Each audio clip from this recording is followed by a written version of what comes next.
السلام علیکم ویورز۔ اس ناول کے فرسٹ پارٹ کا لنک ڈسکرپشن میں موجود ہے، تو چلیے شروع کرتے ہیں آج کی سٹوری۔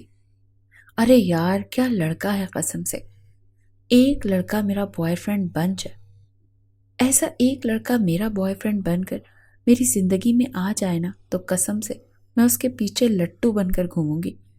زرتاشا نے اپنی باہیں پھیلا کر گول گھومتے ہوئے یہ بات کہی تھی۔ اس کی اس حرکت پر باقی کھڑی تینوں لڑکیوں نے بھی اس کی جانب دیکھا تھا۔ کون تھا وہ جسے دیکھ کر یہ لٹو بنی گھوم چکی تھی؟ چاروں کی نظر ایک ساتھ اچانک اس طرف پڑی جہاں پر 3 پیس سوٹ میں ملبوس وہ شخص اپنے کان سے موبائل لگائے بالکل بے تاثر چہرے کے ساتھ آگے بڑھ رہا تھا۔ جس قدر سختی اس کے چہرے پر تھی، لگتا تھا جیسے مدتوں ہو چکی ہو کبھی مسکرایا نہ ہو۔ ماتھے پر بل کی وجہ سے لکیریں جیسے اپنا نقش چھوڑ ہی چکی تھی۔ ساتھ 2 لڑکے بھی موجود تھے جو شاید اسی کے ماتحت کام کر رہے تھے۔ وہ لمبے لمبے ڈگ بھرتا ان کے آگے آگے تھا اور وہ بڑی مشکل سے اسے قدم سے قدم ملا کر چل پا رہے تھے۔ ریسٹورانٹ کے باہر بیٹھی ان چاروں میں سے 3 لڑکیوں کے منہ کھلے کے کھلے رہ چکے تھے، جبکہ چوتھی لڑکی نے چوئنگم چباتے ہوئے ایک نظر اسے سر سے لے کر پیر تک ایک ساتھ اسے دیکھنے کے بعد ٹانگ پر ٹانگ چڑھا کر بیٹھ گئی اور ایک ہاتھ اپنے ساتھ بیٹھی زرتاشا کے کاندھے پر تھپک کر کہنے لگی، دکھنے میں جتنا یہ سڑا ہوا لگ رہا ہے اور جس قدر اس کا ایٹیٹیوڈ لیول ہائی ہے، تم جیسی باندریوں کو تو اس نے منہ بھی نہیں لگانا۔ اونچے محلوں کے خواب دیکھنا چھوڑ دو، کیونکہ ملنا تم لوگوں کو یہ چاچے مامے کا ہی پتر ہے۔ یہاں پر جس کام کے لیے آئی ہو نا، اس کے بارے میں سوچو۔ سمجھ میں آیا کہ نہیں؟ اس کی یہ بات سن کر ان تینوں نے منہ بناتے ہوئے اس کی طرف دیکھا تھا۔ تبھی ساتھ بیٹھی سدرا کہنے لگی کہ پتہ نہیں کس مٹی کی بنی ہوئی ہو تم، لڑکے دیکھ کر ہمارے دل میں تو گھنٹیاں بجنے لگتی ہیں۔ یہ ہینڈسم فلمی ہیرو جیسے لڑکے جس کو دیکھو اسی پر دل آ جاتا ہے، مگر ایک یہ ہے ہر بار بڑی اماں بن کر ڈانٹ ہی رہی ہوتی ہے۔ جواب میں اپنی چوئنگم چباتے ہوئے اس کا غبارہ پھلا کر اس نے سدرا کے منہ کی طرف پھوڑا تھا اور کہنے لگی، میں اتنی گری پڑی نہیں ہوں کہ جسے دیکھو اس کے دیکھ کر پگھل جاؤ۔ میرے لیے تو کوئی شہزادہ ہی ہوگا جسے دیکھ کر میں، یعنی انم شہزادی، اپنا تن من ہار بیٹھے گی۔ اس بات پر ان تینوں نے ہی کھا جانے والی نظروں سے اسے دیکھا تھا اور پھر وہ چاروں جس مقصد کے لیے جمع ہوئی تھی اس پر فوکس کرنے لگی۔ اپنے دانتوں کو ناخن چباتی ہوئی نور کہنے لگی، یار اگر تم لوگوں کا ہو گیا ہو تو میرا بھی کچھ کرو۔ قسم سے اگر میری شادی سخاوت چودھری نامی بلا سے ہو گئی نا، تو میں تو مر ہی جاؤں گی۔ بس تم لوگ کچھ ایسا کرو کہ سخاوت چودھری خود اس رشتے سے انکار کر دے، یا پھر عین موقع پر کسی ایسا رنگ میں بھنگ ہو جائے کہ وہ شادی چھوڑ کر چلا جائے اور کسی طرح میں بچ جاؤں۔ نور اپنے یونیورسٹی کے فرینڈ وقار کو پسند کرتی تھی اور اس سے شادی بھی کرنا چاہتی تھی، مگر وہ پولیس ٹریننگ کے لیے 3 ماہ بعد ہی واپس آنے والا تھا۔ اس سے پہلے وہ چاہ کر بھی ٹریننگ چھوڑ کر نہیں آ سکتا تھا۔ اس کے ماں باپ نے تو صاف صاف کہا تھا کہ جب تک یہ لڑکا اپنے پیروں پر کھڑا نہیں ہو جاتا تب تک نور کی شادی نہیں کروائیں گے، مگر اس عرصے میں جب وقار سے بھی اچھا لڑکا ان کی نظر میں آیا تو انہوں نے بغیر سوچے اپنی بیٹی کی مرضی جانے یہ رشتہ طے کر دیا، اور اب وہ اپنی سہیلیوں کے سہارے بیٹھی تھی کہ بس کسی طرح سخاوت چودھری سے اس کا رشتہ ختم ہو جائے۔ ان دنوں وقار بھی فون نہیں اٹھا رہا تھا، اس کی بات سے الگ ٹینشن ستائے جا رہی تھی۔ ان چاروں سہیلیوں میں ایک انم ہی تھی جس کا دماغ سب سے زیادہ چلتا تھا۔ پڑھائی کے علاوہ وہ ہر کام میں آگے آگے دکھائی دیتی تھی۔ ابھی بھی کچھ سوچ کر کہنے لگی کہ پرسوں تمہارا نکاح ہے نا، نکاح والے دن دیکھو میں کیسے تمہارے ہونے والے شوہر کو مزہ چکھاتی ہوں۔ یوں چٹکیوں میں تمہارے ابا خود رشتے سے انکار کریں گے۔ جس طرح اس نے تسلی دی تھی، اس کی تسلی سن کر نور، زرتاشا اور سدرا کو بھی تسلی ہو چکی تھی۔ بار بار وہ کہتی رہی، ارے اپنا کوئی پلان تو بتاؤ، ہمیں بھی پتا تو چلے کہ تم کیسے چٹکی بجانے والی ہو، اور بالفرض اگر پلان کام نہیں کرتا تو پلان بی کا تو سہارا لیا جائے۔ مگر اس نے اپنے کالر جھاڑ کر کہہ دیا کہ تم لوگ دیکھنا، بس پرسوں کا دن تو آنے دو۔ جس طرح پورا اعتماد ہو کر اس نے کہا تھا، نور فوراً انم کو اپنے سینے سے لگا گئی کہ بس اللہ تم جیسی سہیلی سب کو دے۔ 2 دن بعد وہ روز بھی آ چکا تھا جب نور کا نکاح تھا۔ تینوں سہیلیاں وقت پر ہی تیار ہو کر نور کے گھر پہنچ چکی تھیں۔ ہاتھ جوڑ کر منت کرتے ہوئے نور کہہ چکی تھی کہ بس تجھے ہماری دوستی کا واسطہ مجھے اس نکاح سے بچا لینا۔ ساری پلاننگ انم ہی کر چکی تھی۔ جیسے ہی لڑکے والوں کی بارات آئی تو اپنی سہیلیوں اور نور کی باقی بہنوں کے ساتھ پھولوں کی پلیٹیں اٹھا کر کھڑی ہو گئی۔ وہ دیکھنا چاہتی تھی کہ آخر سخاوت چودھری ہے کیسا۔ ابھی وہ کھڑی تھی جب سخاوت چودھری کے ساتھ ایک سیاہ کرتا اور شلوار میں ایک نوجوان اسے دکھائی دیا، جو سادگی میں بھی اس کے دل پر قیامت ڈھا چکا تھا۔ سب پھول برسا رہے تھے، بارات کا استقبال کر رہے تھے، جبکہ انم کے ہاتھ تو وہیں پر منجمد ہو گئے۔ جس پل وہ شخص اس کے قریب سے گزرا تو اس کی آواز سن کر وہ اپنے ہوش میں آئی تھی۔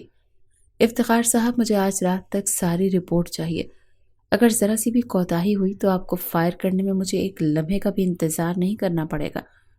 اس کی سخت دکھی آواز سن کر وہ تھوڑی سی گھبرا گئی تھی، مگر دل کی دھڑکنیں اتنی تیز تھیں کہ ہر بڑی مس نے وہ سارے پھول اٹھا کر ایک ہی مرتبہ سامنے کھڑے شخص پر پھینک دیے۔ وہ شخص جو اس حرکت کے لیے تیار نہیں تھا، ایک دم سے گھور کر اسے دیکھنے لگا اور پھر آگے بڑھ گیا۔ پہلی نظر کی محبت کیا ہوتی ہے، یہ اس وقت انم سے بہتر اور کوئی نہیں جان سکتا تھا۔ وہ تو پروانے کی طرح وہاں جا رہی تھی جہاں جہاں وہ شخص جا رہا تھا۔ یہ بات اذلان چودھری بھی نوٹ کر چکا تھا۔ ایک لڑکی بار بار اس کے پیچھے آ رہی ہے، اس کا تعاقب کر رہی ہے، مگر وہ مکمل طور پر نظر انداز کر رہا تھا۔ ایک گہری سانس خارج کر کے اس نے گھڑی کی طرف دیکھا۔ مزید آدھا گھنٹہ اسے فنکشن میں رہنا تھا، کیونکہ وہ صفیہ بیگم کے ساتھ آیا تھا۔ اگر اس کی ماں اسے مجبور نہ کرتی تو وہ کبھی بھی شادی میں نہ آتا۔ پھر اس عجیب سی بچگانہ حرکتیں کرنے والی لڑکی نے تو اسے عجیب ہی پریشان کر رکھا تھا۔ وہ ہر جذبات سے آری سب سے الگ تھلگ ایک جانب ٹیبل پر جا کر بیٹھ گیا اور اپنا موبائل پکڑ لیا، جہاں سٹیج پر ایجاب و قبول ہو رہا تھا اور نور پھوٹ پھوٹ کر رو رہی تھی۔ جتنی گالیاں تھیں وہ ساری انم کو دل ہی دل میں نکال چکی تھی اور یہی دعا کر رہی تھی کہ ایسی سہیلی تو خدا دشمن کو بھی نہ دے۔ سبھی انم کو ڈھونڈ رہی تھی کہ کیا تھا اس کا پلان، کرنا کیا چاہتی تھی، جبکہ مہارانی تو ان سب سے دور بس موقع کی تلاش میں تھی کہ کسی طرح اذلان چودھری سے ملاقات ہو جائے۔ خود کو ایک نظر آئینے میں دیکھنے کے بعد وہ سیدھا وہاں آئی تھی جہاں پر اذلان چودھری بیٹھا تھا۔ گلا کنکار کر کہنے لگی، کیا میں یہاں پر آپ کے ساتھ بیٹھ سکتی ہوں؟ وہ روکھے سے لہجے میں بغیر دیکھے موبائل پر ٹائپنگ کرتے ہوئے کہنے لگا کہ نہیں۔ وہ فوراً مسکرا کر سامنے کرسی پر بیٹھتے ہوئے کہنے لگی، بھلا یہ کیا بات ہوئی؟ میں دیکھ رہی ہوں کہ آپ اس فنکشن میں کوئی دلچسپی نہیں لے رہے، مجھے بھی نہیں ہے، اسی لیے سوچا کہ جب دو ہم مزاج لوگ مل جائیں تو وقت اچھا گزر جائے گا۔ اذلان چودھری نے ایک نظر اٹھا کر اسے دیکھا اور پھر ایک گہری سانس خارج کر کے تھوڑا آگے ہو کر کہنے لگا، میرے ساتھ آپ 2 منٹ سے زیادہ ٹک نہیں سکتی۔ اگر مزید یہاں پر بیٹھیں تو روتے ہوئے یہاں سے اٹھیں گی۔ بہتر ہے کہ یہ چھچوری حرکتیں میرے سامنے مت کیجیے۔ ارسلان چودھری کے منہ سے سن کر انم کا چہرہ سرخ ہوا تھا۔ جس قدر وہ منہ پھٹ تھی، فوراً کہنے لگی، جس قدر آپ ہینڈسم ہیں، آپ میں ایٹیٹیوڈ اتنا ہی زیادہ ہے۔ مجھے ایٹیٹیوڈ دکھانے والے لڑکے بالکل بھی نہیں پسند۔ اذلان پہلے ہی کافی ذہنی دباؤ کا شکار تھا اور اس شور شرابے سے اکتایا ہوا تھا۔ اس بن بلائی مہمان لڑکی کو اپنے بارے میں یوں اندازے لگاتے دیکھ کر اس نے ایک نظر اسے دیکھا اور پھر کہنے لگا کہ محترمہ، آپ کو کس نے دعوت دی ہے کہ آپ آ کر مجھ پر تنقید کریں؟ نہ جان نہ پہچان، آپ چاہتی کیا ہیں؟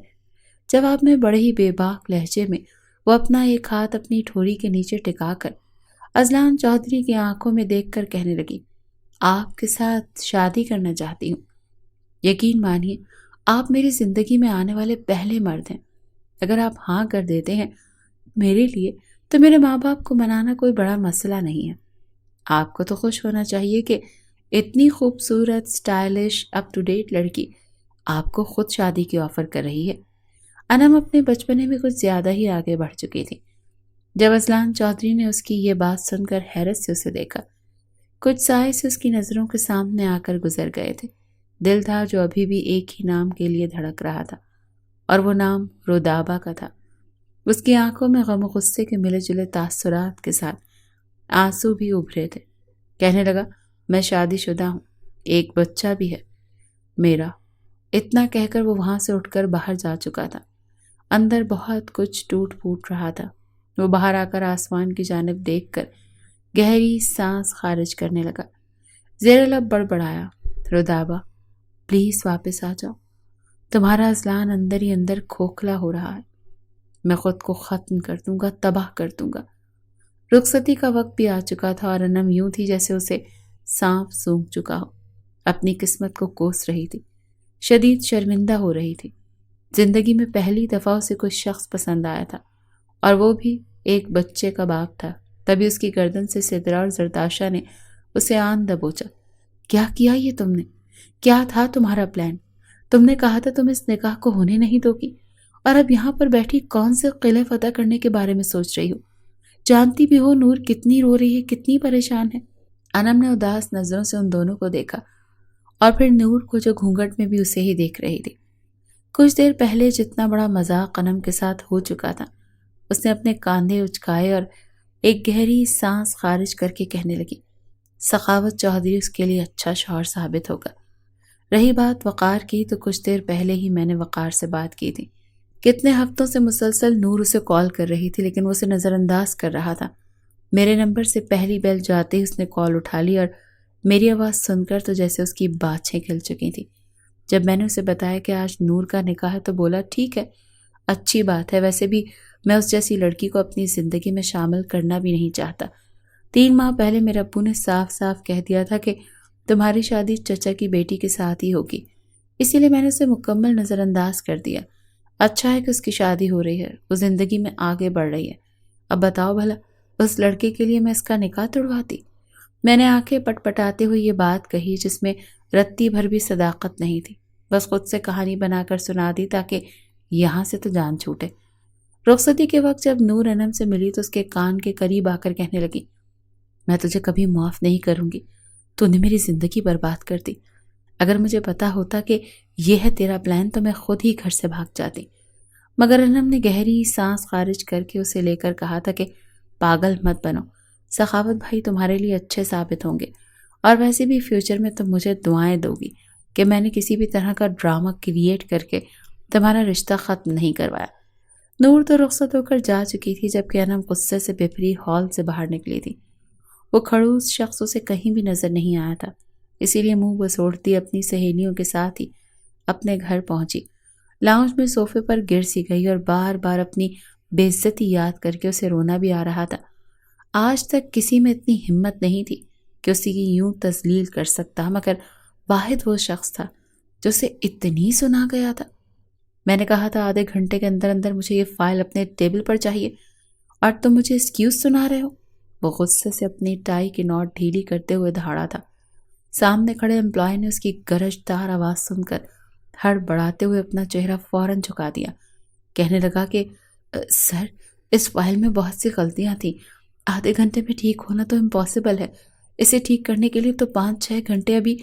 وہ اتنا ہی بول رہا تھا کہ ایک نظر اپنے سامنے کھڑے امپلائی کو دیکھ کر وہ کرخت آواز میں کہنے لگا، یو آر فائرڈ، چلے جاؤ یہاں سے، دوبارہ مجھے اپنی شکل مت دکھانا۔ اس امپلائی کو تو لگا تھا جیسے اس کی کل کائنات ہی اجڑ چکی ہو۔ یہ نوکری اس نے کتنے جتن کر کے حاصل کی تھی، 3 مہینے تو ہوئے تھے ابھی اسے اس نوکری کو ملے ہوئے۔ اسے بہت صدمہ ہوا تھا، وہیں اسے غصہ بھی آنے لگا۔ عجیب ہی بد مزاج سڑیل قسم کا شخص تھا۔ چپ چاپ اس ضلالت سننے کے بعد جیسے ہی باہر نکلا تو ایک وجود سے ٹکرا گیا۔ سامنے حیات چودھری کمر پر ہاتھ باندھے کھڑا موبائل پر کسی سے بات کر رہے تھے۔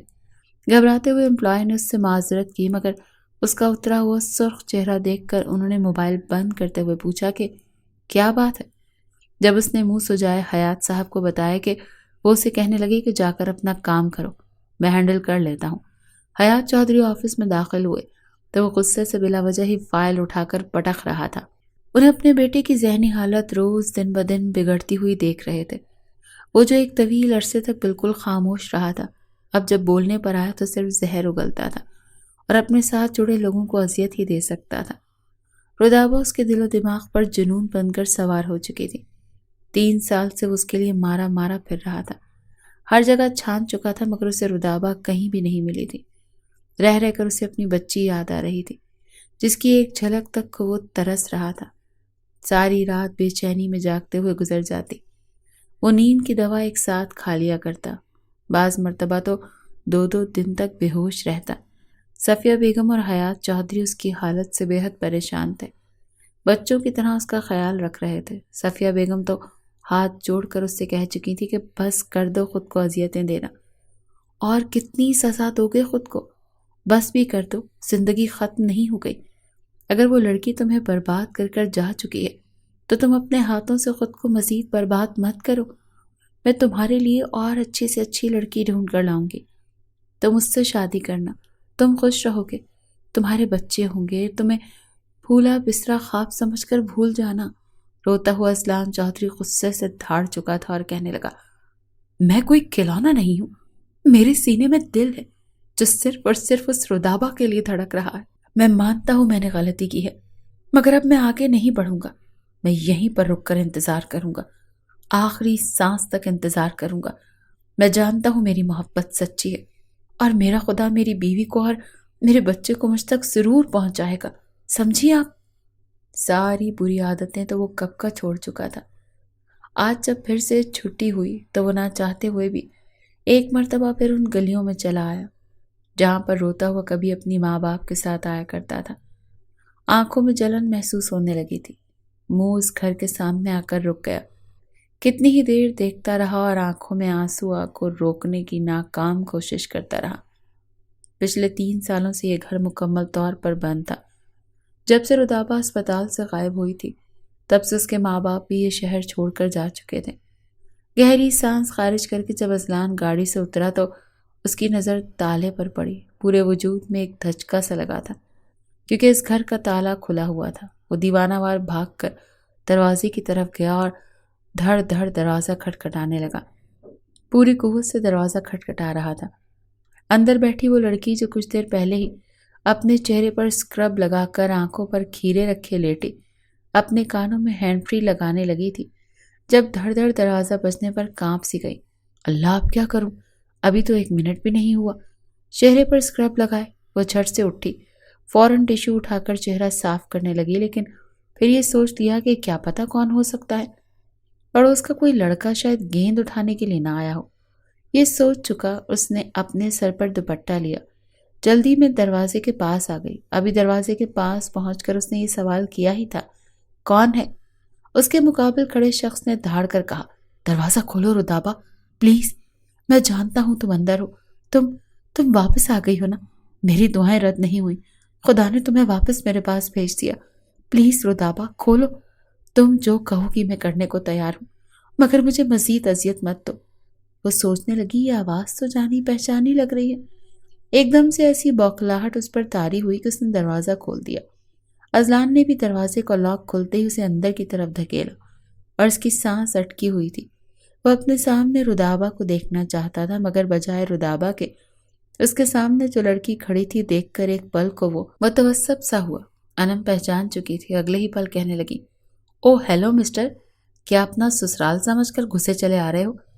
ویسے تو بڑی باتیں کر رہے تھے کہ اسے ویسے شخص نہیں ہو، خیر سے بچہ ہے تمہارا، بیوی ہے، اور اب دیکھو کیسے میرے دروازے پر مجنوں بنے گھوم رہے ہو۔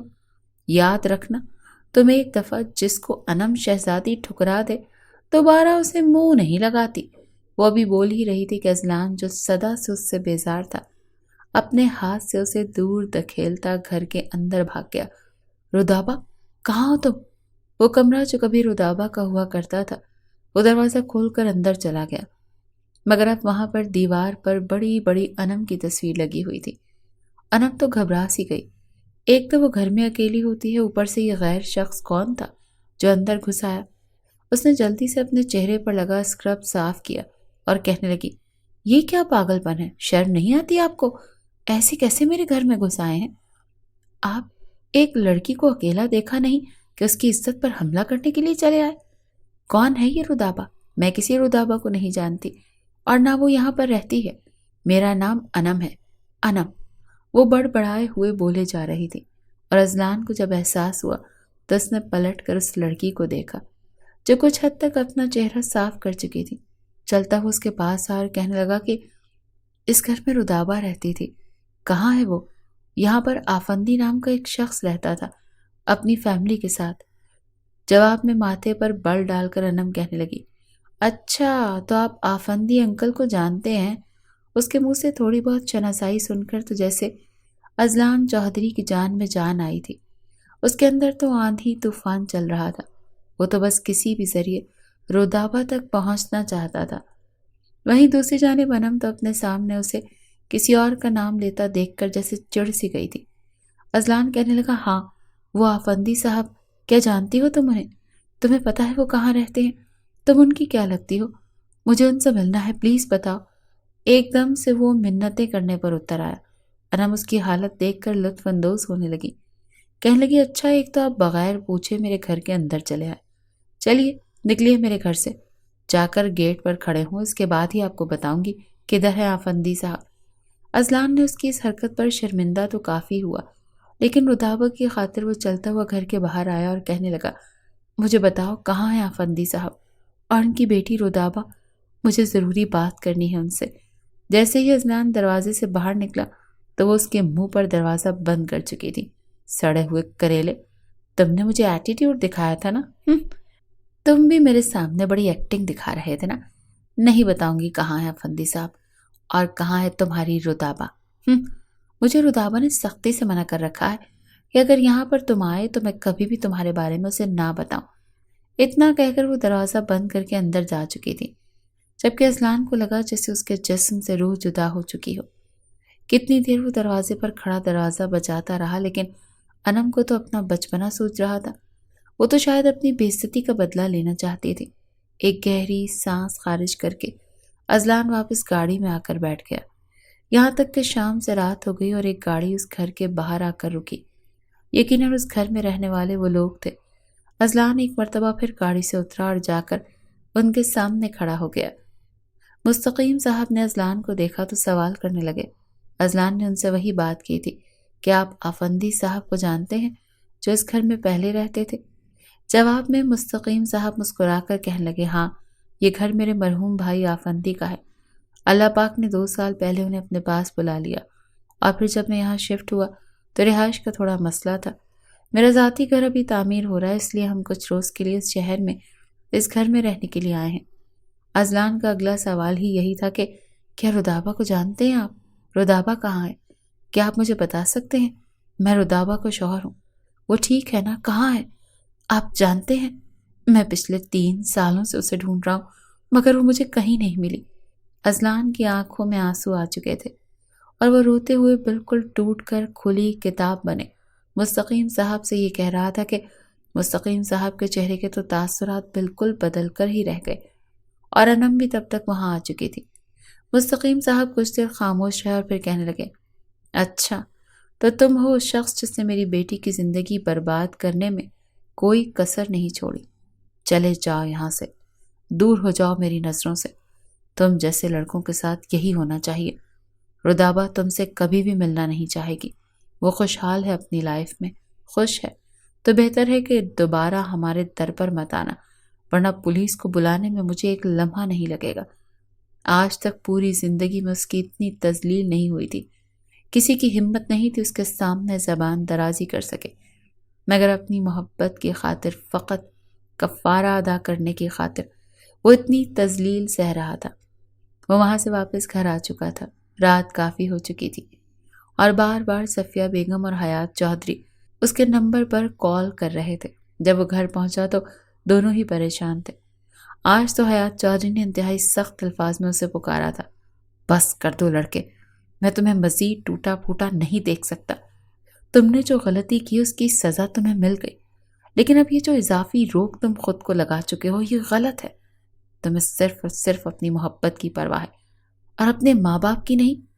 تمہیں یہ نہیں دکھائی دیتا کہ ہم تمہاری خاطر کس قدر پریشان ہیں؟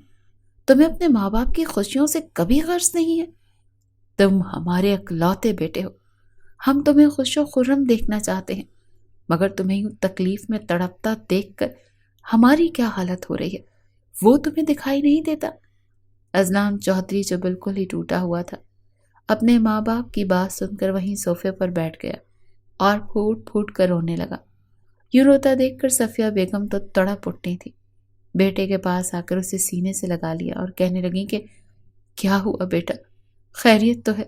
ازلان روتے ہوئے انہیں بتا چکا تھا کہ صفیہ بیگم بھی پریشان سی ہو گئی۔ حیات چودھری کو بھی ایک مرتبہ پھر امید کی کرن نظر آئی تھی۔ کہنے لگے اچھا، اگر وہ رودابہ کے بارے میں جانتے ہیں تو میں خود جا کر ان سے رودابہ کے بارے میں پوچھوں گا، مگر وہ انہیں منع کر چکا تھا کہ نہیں، میں خود سب کچھ ہینڈل کر لوں گا۔ ساری رات سگریٹ پیتے ہوئے وہ چھت کو دیکھتے ہوئے گزار گیا۔ بار بار ذہن میں منصوبے بن رہے تھے اور آخر کار وہ اسی نتیجے پر پہنچا کہ جو راز اگلوانا ہے وہ انم سے ہی اگلوایا جا سکتا ہے۔ کسی بھی طرح وہ انم سے سچ اگلوا کر ہی رہے گا۔ اتفاق سے اگلے روز موسم شدید خراب تھا اور انم جب کالج سے باہر نکلی تو سامنے سے ازلان چودھری کی کار کھڑی دکھائی دی۔ کار میں وہ بھی بیٹھا تھا۔ جب سے اسے اس بات کا پتہ چلا تھا کہ رودابہ کو اس نوبت تک پہنچانے والا کوئی اور نہیں بلکہ یہ شخص ہے، تب سے وہ اسے چڑ کھانے لگی تھی۔ دیکھنے میں تو اچھا خاصا ہینڈسم لڑکا تھا، مگر جس قدر سفاکیت کا مظاہرہ اس نے رودابہ کے ساتھ کیا تھا وہ بھی یہ بھولی نہیں تھی، مگر اسے یوں پل پل تڑپتا دیکھ کر اس کے دل میں تھوڑی بہت نرمی ابھری تھی۔ وہ جیسے ہی اپنے کالج بس کی طرف بڑھی تو فوراً ازلان چودھری گاڑی کے بس کے سامنے آ کر کھڑا ہو گیا اور اشارے سے اسے گاڑی میں بیٹھنے کا کہا۔ انم نے پہلے تو انکار کیا، مگر آس پاس لوگ اس طرف دیکھنے لگے تو مجبوراً اسے ازلان کی گاڑی میں بیٹھنا پڑا۔ وہ گاڑی پوری سپیڈ سے چلا چکا تھا اور بس ایک ہی سانس میں کہنے لگا، رودابہ کہاں ہے؟ مجھے ہر حال میں رودابہ چاہیے۔ جبکہ انم اپنی فیورٹ چنگم ریپر سے نکال کر منہ میں ڈالتی ہوئی ازلان چودھری کو دیکھنے لگی۔ کیوں بتاؤں؟ رودابہ کا تم نے اسے اتنی اذیتیں دی ہیں، اسے اتنی تکلیف دی، اسے ذلیل کیا، تم نے اس کی جان لینے کی کوشش کی تھی۔ میں تو کبھی بھی آپ کو رودابہ کا پتہ نہیں دوں گی۔ ازلان ایک گہری سانس خارج کر کے آنکھیں بھیج گیا اور پھر کہنے لگا، اگر تم مجھے رودابہ سے ملوا دو گی تو بدلے میں جو بھی کہو گی میں کروں گا، مگر مجھے مزید تڑپا کر تم اچھا نہیں کر رہی۔ ایک نظر انم نے ازلان کو دیکھا۔ جس طرح رودابہ نے اسے ازلان کے بارے میں بتایا تھا وہ ویسا تو بالکل نہیں لگ رہا تھا، کافی بدل چکا تھا۔ کچھ دیر تو خاموش رہی اور پھر نہ چاہتے ہوئے بھی اس نے اپنے بیگ سے کاپی پنسل نکالی اور ایڈریس لکھ کر ازلان کو دیکھ کر دیتے ہوئے کہا، کیا یاد کرو گی کس سخی انم دل سے پالا پڑا تھا۔ مجھے نہیں لگتا کہ وہ آپ کو معاف کریں گی، لیکن ہاں دعا ضرور دیتی ہوں کہ خدا آپ کے دل و دماغ پر چھائی پریشانی کو کم کر دے۔ کہیں نہ کہیں اس کے دل میں ازلان کو لے کر ایک جذبہ ضرور تھا جسے وہ تھپکی دے کر سلا تو چکی تھی، مگر کچھ احساس باقی رہ چکا تھا۔ ازلان نے ایڈریس کو دیکھ کر فوراً اپنے لب اس ایڈریس پر رکھ چکا۔ انم کے سامنے اس نے جرأت کی تھی۔ وہ حیران تھی کہ کوئی اس حد تک بھی پاگل کیسے ہو سکتا ہے۔ وہ اپنے گھر جا چکی تھی جبکہ ازلان ایک لمحے کی بھی دیر کیے بغیر سیدھا اس ایڈریس کی طرف جانے لگا جو شہر کا تھا، مگر ایک چھوٹے علاقے کا جہاں پر متوسط طبقے کے لوگ رہا کرتے تھے۔ چھوٹی چھوٹی تنگ گلیاں اور محلے میں ایک دکان والے سے جب اس پتے کے بارے میں ازلان نے پوچھا تو اس نے اسے جو گھر بتایا وہاں تک ازلان کی گاڑی جانا مشکل تھی۔ اس نے گاڑی وہیں پر کھڑی کی اور پیدل ہی آگے بڑھتا ہوا اس گھر تک آیا تھا۔ ازلان کو ایک مرتبہ امید کی کرن نظر آئی۔ وہ سوچ چکا تھا کہ آج ہر حال میں وہ رودابہ کو اپنے ساتھ لے کر جائے گا، اسے بتائے گا کہ یہ 3 سال وہ اس کے لیے کتنا تڑپا ہے۔ وہ دستک دینا شروع ہو گیا۔ جب دروازہ کھلا تو سامنے پھر ایک غیر شناسا چہرہ تھا۔ جی بتائیے کس لیے آئے ہیں؟ اس عورت نے سوال پر وہ کہنے لگا، آنٹی رودابہ یہیں رہتی ہے نا؟ رودابہ کا نام سن کر اس کے ماتھے پر بل پڑے۔ کہنے لگی، نہیں بیٹا، یہاں پر تو کوئی رودابہ نہیں رہتی۔ ازلان کو پھر حیرت ہوئی۔ اس نے وہ لکھا ہوا پتہ دکھا دیا۔ کیا آپ بتا سکتی ہیں یہ گھر کہاں پر ملے گا؟ اس نے بہت غور سے اس پتے کو دیکھا تو پھر آنکھیں سکیڑ کر کہنے لگی، بھائی پتہ تو اسی گھر کا ہے، مگر لگتا ہے کسی نے آپ کو الو بنا دیا۔ یہاں پر رودابہ نام کی کوئی لڑکی نہیں رہتی۔ ایک مرتبہ پھر انم بے وقوف بنا چکی تھی۔ ازلان نے مارے غصے کے اس ایڈریس کو وہیں پر پھاڑ کر پھینک دیا۔ یہ لڑکی اسے پورے دل و جان سے زج کر رہی تھی۔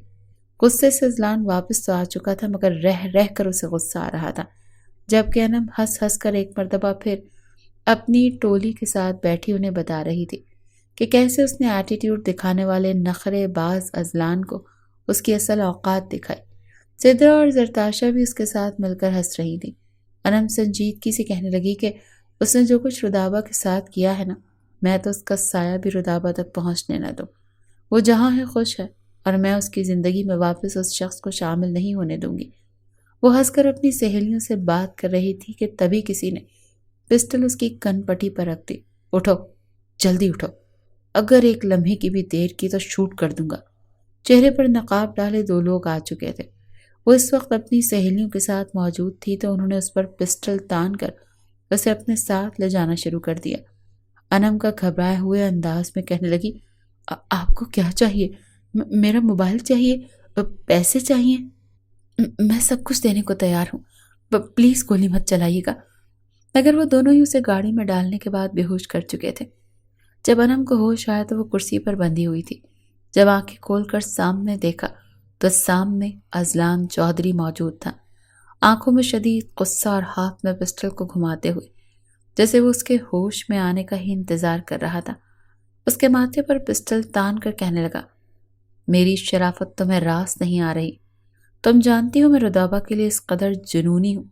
اگر ابھی بھی تم نے اپنی زبان نہ کھولی تو مجھے فائر کرنے میں ایک لمحہ نہیں لگے گا۔ تمہیں ایسی جگہ پھینکواؤں گا کہ تم مرتے مر جاؤ گے، مگر تمہاری لاش کسی کو نہیں مل پائے گی۔ انم کی تو آنکھوں میں موت کے سائے بڑھانے لگے۔ کہنے لگی، ٹھیک ہے، میں آپ کو ایڈریس بتاتی ہوں، خدا کا واسطہ مجھے مارنا مت، اگر میں مر گئی تو میرے ماں باپ کا کیا ہوگا؟ اذلان چودھری لب بھیج کر کہنے لگا کہ وہ تو جشن منائیں گے، تم جیسی اولاد سے تو وہ بھی پناہ مانگتے ہوں گے۔ اب یہ ڈرامے بازی بند کرو، اور تم کوئی ایڈریس لکھ کر نہیں دو گی، بلکہ میرے ساتھ چلو گی۔ انم کے ہاتھ باندھتے ہوئے وہ اسے بازو پکڑ کر اپنی گاڑی میں پٹک چکا تھا۔ جس طرف وہ جانے کا کہہ رہی تھی وہ گاڑی اسی طرف ہی چلا رہا تھا۔ 1-1.5 گھنٹے کی مسافت طے کرنے کے بعد ایک گھر کے باہر وہ پہنچ چکے تھے۔ گھبرائے ہوئے انداز میں انم نے دروازے پر دستک دی تو بیل بجنے کے بعد دروازہ کھلا تھا۔ سامنے رودابہ کھڑی تھی۔ ارے انم، تم ایسے اچانک؟ تم نے تو اپنے آنے کی اطلاع ہی نہیں دی۔ اتنا کہہ کر مسکراتے ہوئے رودابہ نے اس کو اپنے سینے سے لگا لیا۔ جیسے اس نے انم کو سینے سے لگایا تھا، عقب سے اذلان چودھری نمودار ہوا۔ وہی اذلان چودھری جس پر وہ اپنا سب کچھ لٹانے تک کو تیار تھی۔ 3 سال بعد اچانک سے اذلان کو سامنے دیکھ کر ایک پل کو اسے لگا کہ یہ خواب ہے۔ آنکھوں کے نیچے گہرے حلقے، سرد پڑی رنگت، بالوں کو جوڑے میں باندھے، سادہ سے لباس میں ملبوس رودابہ اس کے سامنے تھی۔ نہ جانے کتنی شدت سے اذلان کو اسے دیکھنے کی خواہش تھی کہ بغیر ایک لمحے کی دیری کیے وہ اپنے سینے میں رودابہ کو بھینچ چکا تھا۔ پھوٹ پھوٹ کر رو رہا تھا، جیسے ایک بچہ بلک بلک کر روتا ہے، اور کہہ رہا تھا، تم کہاں چلی گئی تھی؟ تم جانتی بھی ہو میں نے تمہارا کتنا انتظار کیا، تمہیں کہاں کہاں نہیں ڈھونڈا۔ مجھے معاف کر دو، آخر کتنی سزا اور دو گی مجھے؟ میں تمہارے بغیر نہیں رہ سکتا۔ دیکھو، میں نے تمہاری خاطر خود کو کتنا بدل دیا ہے۔ بے شک میں نے غلط کیا تھا، مگر غلطی تو خدا بھی معاف کر دیتا ہے۔ رودابہ ایک پل کو پگھلی تھی۔ آنکھوں سے آنسو تو اس کے بھی نکلے تھے، مگر جیسے ہی اسے وہ تلخ اذیتیں یاد آئیں تو اس نے ایک جھٹکے سے اذلان کو خود سے دور کر دیا۔ چلے جاؤ یہاں سے، میرا تم سے کوئی رشتہ نہیں، مر چکے ہو تم میرے لیے۔ ابھی وہ بول ہی رہی تھی جب اندر سے 3 سالہ بچہ باہر چلا آیا، ہاتھ میں فیڈر پکڑے ماما ماما کرتا وہ باہر آیا تھا۔ ہو بہو اذلان کی کاپی تھا۔ اذلان کو یاد آنے لگا کہ جب اس بچے کے آنے کی خبر سن کر اس نے رودابہ کو قتل کرنا چاہا تھا۔ گھٹنوں کے بل بیٹھ گیا اور روتا ہوا اسے کہنے لگا کہ یہ ہمارا بچہ ہے نا، یہ میرا خون ہے نا، میری اولاد ہے نا۔ یہ کہہ کر وہ اس کو اپنے سینے سے لگا چکا تھا، جبکہ ہادی ایک غیر شخص کو اپنے اتنے قریب دیکھ کر رونے لگا۔ اذلان اسے کہتا رہا کہ بیٹا میں تمہارا بابا ہوں، دیکھو میں تمہارا بابا، تمہیں یہاں سے لینے کے لیے آ گیا ہوں۔ میں تمہیں اور تمہاری ماما کو ہمیشہ ہمیشہ کے لیے اپنے ساتھ لے جانے کے لیے آ چکا ہوں۔ مگر رودابہ اگلے ہی پل اسے ہادی چھین چکی تھی۔ کوئی تعلق نہیں ہے آپ کا مجھ سے اور میرے بچے سے، آپ کے لیے تو ہم مر چکے ہیں۔ آپ کام صرف ہمیں اذیت دینا تھا، اس تکلیف سے گزروانا تھا جو تکلیف آپ نے مجھے محسوس کروائی۔ چلے جائیں یہاں سے۔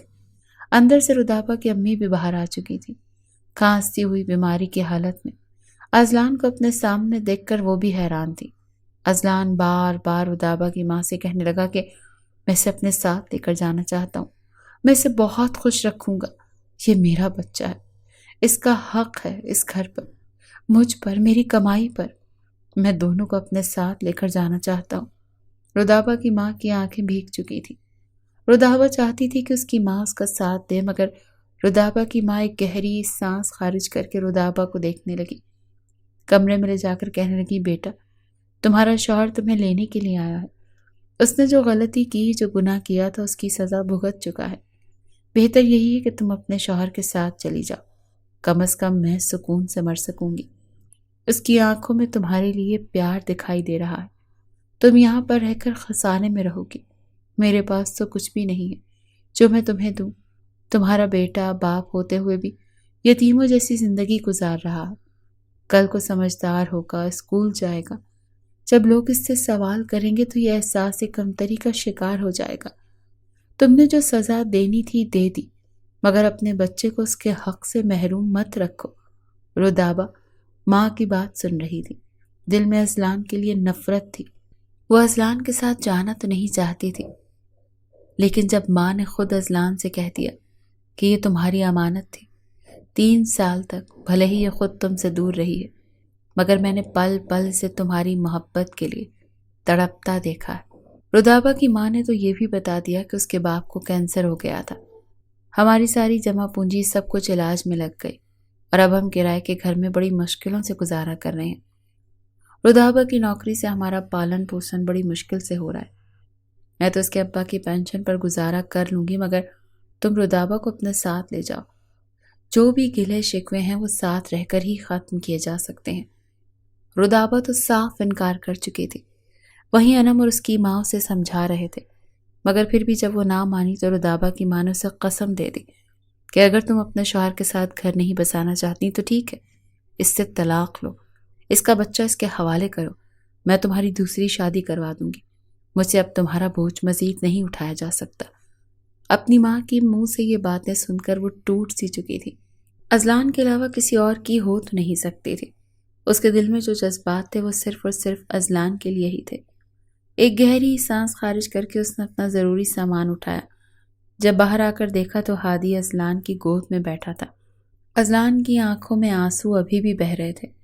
رودابا نے کبھی سوچا نہیں تھا کہ یوں اچانک اذلان اس کی زندگی میں قدم رکھے گا، اور اس کی ماں ایک دم جیسے اسی انتظار میں تھی۔ جس پل وہ روتے ہوئے اپنی ماں کے گلے ملی تو انہوں نے یہی کہا تھا، میرا یہ اٹھایا جانے والا قدم بہتر ہے، میں مزید تمہیں اور تڑپتا ہوا نہیں دیکھ سکتی، بھلے ہی رنجشیں تم دونوں مل کر سنوار لینا۔ جلدی جلدی ماں اسے پوری کہانی سمجھا چکی تھی۔ جب واپسی کا وقت آیا تو اذلان نے ایک نظر انم کو دیکھا اور چہرے پر مسکراہٹ سجا کر اس کے سر پر ہاتھ رکھتے ہوئے شکریہ ادا کرنے لگا۔ انم کہنے لگی، واہ بھائی واہ، یہ کون سا طریقہ ہے شکریہ ادا کرنے کا؟ میری سانس اٹک چکی تھی، آپ ایک نمبر کے، اس سے زیادہ وہ کچھ بولی نہیں تھی۔ میری بہن کو لے کر جا رہے ہو تبھی میں چپ ہوں، ورنہ اتنا کہہ کر وہ سیدھا گاڑی کی پچھلی سیٹ پر آ کر بیٹھ چکی تھی۔ سب سے پہلے انم کو چھوڑا گیا، اس کے بعد جب اذلان رودابا اور ہادی کے ساتھ گھر پہنچا تو حیات چودھری کی تو آنکھیں پھٹی کی پھٹی رہ گئیں۔ صفیہ بیگم کے لیے یقین کرنا مشکل تھا، خوشی کے آنسو ان کی آنکھوں میں بھی تیرنے لگے۔ وہ رودابا کو سینے سے لگا گئیں، اپنے پوتے کو گود میں اٹھا کر لاڈ کرنے لگیں۔ کئی قسم کے پکوان بنائے گئے تھے۔ صفیہ بیگم رو رو کر اذلان کے سارے حالات بتا رہی تھی کہ وہ کس قدر کرب میں مبتلا رہا، اسے کہاں کہاں ڈھونڈا، پتھر کی مورت بنی رودابا سنتی رہی۔ رودابا جس پل اس کمرے میں آئی تو آنکھوں میں ایک مرتبہ پھر وہ ماضی کے فلم کی طرح چلنے لگا۔ اس نے جب یہ گھر چھوڑا تھا تو خود سے وعدہ کیا تھا کہ کبھی بھی یہاں واپس نہیں آئے گی، مگر اس کی قسمت اور شاید اذلان کی دعاؤں سے واپس آ چکی تھی۔ 1000 بار اس کی ماں اسے کہہ چکی تھی کہ تم اذلان کے پاس واپس چلی جاؤ، ایسا مت کرو، خدا ناراض ہوتا ہے، وہ شوہر ہے تمہارا، تمہیں کوئی حق نہیں پہنچتا کہ تم اپنے شوہر سے خود کو دور رکھو، جو غلطی ہو گئی سو ہو گئی، وہ تمہیں اب اپنی بیوی تسلیم کر چکا ہے، تم سے محبت بھی کرنے لگا ہے، مگر تم اپنے بیٹے کے حق میں حق تلفی کر رہی ہو، اسے اس کے باپ کے پیار سے محروم رکھ کر۔ اس کا بیٹا تو بڑی جلدی اپنے خون کی خوشبو محسوس کر چکا تھا۔ اپنے دادا دادی کی گود میں بیٹھا کھیل رہا تھا، ہنس رہا تھا۔ آج سے پہلے رودابا نے اپنے بچے کو اتنا مسکراتا ہوا نہیں دیکھا تھا۔ اس کے کمرے میں آتے ہی اذلان بھی کمرے میں چلا آیا۔ اسے دکھ تو تھا مگر غصہ بھی تھا۔ کمرے میں آ کر اذلان اسے بازو سے جھٹک کر کہنے لگا، کیا سمجھتی تھی تم خود کو؟ میں تو پاگل تھا، بگڑا تھا، آوارہ تھا، مگر تمہیں کیا ہو گیا تھا؟ تم نے کیوں مجھے اتنی تکلیف دی؟ جانتی ہو میں کتنا رویا ہوں، ہر رات تمہیں یاد کر کے رویا ہوں۔ تمہیں ایک مرتبہ بھی مجھ پر رحم نہیں آیا۔ تم اگر مجھے اذیتیں دینا چاہتی تھی، یہاں اس گھر میں اپنے سامنے رکھ کر بھی دیتی نا۔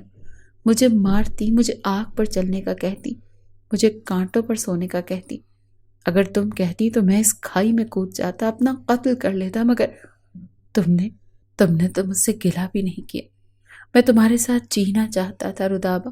رودابا خاموش کھڑی تھی، کہنے لگی، میں اگر اس گھر میں واپس آئی ہوں تو صرف اپنی ماں کی قسم اور بیٹے کی خاطر۔ مجھے تو آپ کی ذات سے ہمیشہ دھوکہ اور محرومیاں ہی ملی ہیں، لیکن میں نہیں چاہتی کہ میرا بیٹا باپ کے ہوتے ہوئے یتیموں جیسی زندگی گزارے۔ وہ اپنے ہاتھ اذلان کے ہاتھوں سے چھڑوا چکی تھی، مگر اذلان ہمت ہارنے والوں میں سے نہیں تھا۔ کچھ دیر بعد ہادی رونے لگا۔ رودابا سے اٹھا کر کمرے میں لے آئی۔ ہادی کو سلاتے سلاتے رودابا خود بھی سو چکی تھی، جبکہ اذلان کتنی ہی دیر رودابا کو اپنے سامنے دیکھتا رہا۔ وہ اسے اپنی باہوں میں بھرنا چاہتا تھا، اس کے ساتھ گھنٹوں دل کی باتیں کرنا چاہتا تھا، لیکن بڑا پھونک پھونک کر قدم رکھ رہا تھا۔ سالوں بعد ملنے والی اس کی محبت کہیں اسے روٹ ہی نہ جائے۔ مگر چند روز ایسے ہی گزر کر وہ رودابا سے صاف صاف الفاظ میں کہہ چکا تھا، تم جب تک کہو گی میں تم سے دور رہوں گا، تمہیں ہاتھ تک نہیں لگاؤں گا۔ جب تمہیں یقین ہو گیا کہ واقعی تمہارے ساتھ غلط کرنے کی سزا مجھے مل چکی ہے، تو تم میرے ساتھ اپنی زندگی کی شروعات کرنا۔ وقت یوں ہی گزرنے لگا اور دھیرے دھیرے اذلان کو اپنا اتنا خیال رکھتے، اپنے بچے سے اتنا پیار کرتے دیکھ رودابا کا دل نرم پڑنے لگا۔ اس بچے کی خاطر ہی تو وہ اس گھر سے گئی تھی۔ اسے خود سے زیادہ اپنے ہونے والے بچے کا احساس تھا۔ اس نے بھی اتنا رویہ اذلان کے ساتھ ٹھیک کرنا شروع کر دیا۔ زندگی ایک مرتبہ پھر معمول کی طرف لوٹ آئی۔ وہیں اذلان نے انم کا احسان رائے گاہ جانے نہیں دیا، بلکہ بہت جلد اس کی سوچ کے مطابق ایک اچھے لڑکا رشتہ اس کے لیے بھجوایا، اور وعدے کے مطابق وہ اپنے شوہر کے ساتھ ہنسی خوشی زندگی بسر کر رہی تھی۔ اس شام جب اذلان گھر واپس لوٹا تو ہادی سو رہا تھا، جبکہ رودابا سارے کام کرنے کے بعد نہا کر اپنے بالوں کو سمیٹتی آئینے کے سامنے کھڑی اپنے گیلے بالوں کو کھول کر کھڑی تھی۔ جب کمرے میں داخل ہوا تو رودابا کو دیکھ کر اس کی آنکھوں میں ایک چمک سی ابھری۔ مزید وہ خود پر قابو نہ رکھ پایا اور ایک چلتا ہوا اس کے قریب آیا، اپنا ہاتھ اس کی کمر پر رکھتے ہوئے اپنا لمس اس کی گردن پر چھوڑ گیا۔ رودابا کہنے لگی، چھوڑیں مجھے، مگر اذلان کسی بچے کی طرح ضد کر کے بولا کہ اب بس بھی کر دو، مزید کتنا صبر کرواؤ گی؟ میں تو ڈر سے تم سے اپنے دل کی بات بھی نہیں کر پاتا کہ کہیں تم غصہ نہ کر جاؤ، اور کتنی سزائیں باقی ہیں۔ دیکھو میں تمہارے سامنے اٹھک بیٹھک بھی کرنے کو تیار ہوں، تم جو کہو کہ میں کرنے کو تیار ہوں، مگر پلیز اب یہ خاموشی چھوڑ دو رودابا۔ رودابا کا سر جھکا ہوا تھا، اس نے خود کو چھڑوانے کی کوشش نہیں کی تھی، مگر اذلان جیسے جیسے اپنے جذبات اسے بتا رہا تھا وہ پھوٹ پھوٹ کر رونے لگی، اور روتے ہوئے اپنا چہرہ اذلان کے سینے میں چھپا لیا۔ کہنے لگی، آپ بہت برے انسان ہیں، آپ نے میری محبت کا مذاق اڑایا ہے، آپ نے میرے ساتھ بالکل بھی اچھا نہیں کیا، آپ نے مجھے قتل کرنے کی کوشش کی تھی، مجھے مرا ہوا سمجھ کر آپ اس مناہل سے شادی کرنے کے لیے اس قدر اتاولے ہو رہے تھے۔ سب کچھ میرے لیے بھولنا آسان نہیں ہے۔ آج آپ ان تکلیفوں سے گزرے ہیں تو آپ کو احساس ہوا، لیکن اگر آپ میرے لیے تڑپ رہے ہیں اور میں آپ کو چھوڑ کر کسی اور کے ساتھ شادی کر لوں تو… ایک لمحے کی دیری کیے بغیر وہ اپنا ہاتھ اس کے لبوں پر رکھے اسے اپنے سینے میں بھینچ کر کہنے لگا، خبردار اگر آج کے بعد تم نے ایسی بات کی تو سمجھ آئی، مجھے گونگی رودابا پسند ہے، مگر اپنی اس زبان سے ایسی باتیں کرنے والی ہرگز منظور نہیں۔ اس نے رودابا کو تھوڑی سے پکڑ کر کہا تھا، جبکہ رودابا روتے ہوئے اسے سارے گلے شکوے کر رہی تھی۔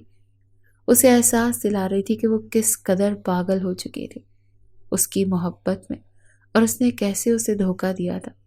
وہ اس کے سینے سے لپٹی اسے ایک ایک لمحہ یاد کروا رہی تھی، اور ازلان اس کے بالوں میں انگلیاں پھیر رہا تھا، اس کی کمر کو سہلاتا ہوا کہہ رہا تھا کہ چھوڑ دو ماضی کو، تکلیف میں نے تمہیں تو تم نے بھی تو 3 سال مجھ سے دور رہ کر میرے بچے کو مجھ سے محروم رکھ کر مجھے اذیت سے دوچار کر دیا، مگر دیکھو میں تمہارے پاس ہوں، صرف اور صرف تمہارا بن کر تمہارا رہوں گا، اور تمہیں دوبارہ کبھی شکایت کا موقع بھی نہیں دوں گا۔ یہ کہہ کر وہ اس کے سر پر اپنے لب رکھ گیا۔ ہادی سو چکا تھا جب ازلان نے ہادی کا بستر ایک طرف کر کے اس کے ساتھ تکیہ رکھا اور رودابا کا سر اپنے کاندھے پر رکھ دیا۔ ان لمحوں کے لیے وہ شدت سے تڑپ رہا تھا۔ وہ رات ان کے لیے یادگار ثابت ہوئی تھی۔ نکاح کے بعد آج وہ اسے اپنا رہا تھا۔ جس محبت کی متلاشی رودابا تھی وہ اسے مل ہی چکی تھی۔ وہ نہ چاہتے ہوئے بھی خود کو خوش نصیب محسوس کر رہی تھی۔ بہت کم لڑکیاں ہوتی ہیں جنہیں ازلان جیسے لڑکے ملتے ہیں، جو گمراہ ہوتے تو ہیں لیکن جب محبت کرنے پر آئیں تو اپنا ماضی بھلا کر اپنی فطرت تک بدل دیتے ہیں۔